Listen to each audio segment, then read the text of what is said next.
Good morning mga boss. Karon natong trabaho kay maggrasa ta og propeller shop o magbutang ta og fitting sa iyang bearing.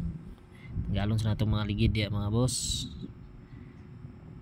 Kay para magbutang tag fitting sa kuan kay ang TBS wala jud ni siya fitting sa axle. So butangan nato siya fitting sa iyang hub. Tanggal ko diag mga kuan mga boss iyang bolt sa shock para matagak na to iyang kuan velocity type na propeller. 18 day na mga boss gamit dia dayon nagalo na yun nato iyang spacer dia mga boss o 22 mm na nut atong gamiton dia para matanggal na to ang iyang axle mga boss. Kana kung ikot-kuot dia mo nay nut dia mga boss sa iyang muff cap. Gilimpyuhan sa nato dia mga boss kay daghan pa siya mga grasa. Inga na lang magtrabaho mga boss.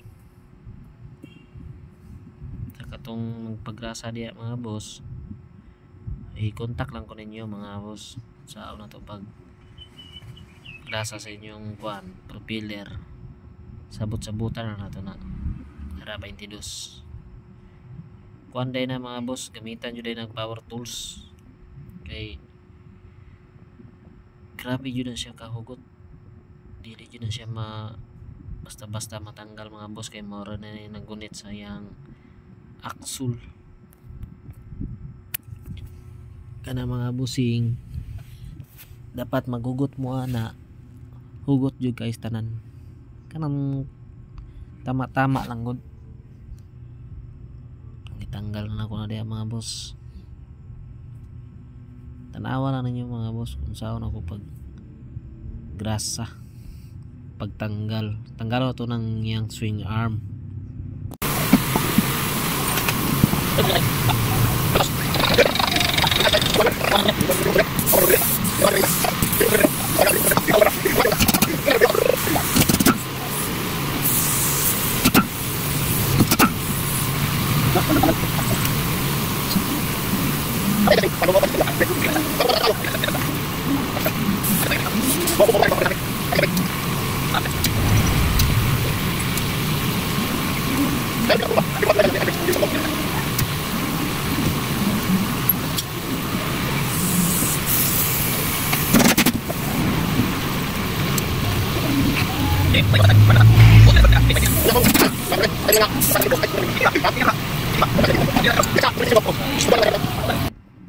Tanggalan na to mga boss, ipitingan na mga boss.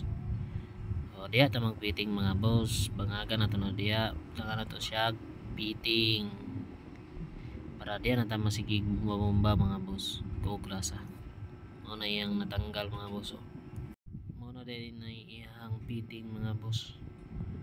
O diya na ta magpiting mga boss.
Ratataman mga boss human na tog taon human na po siya grasa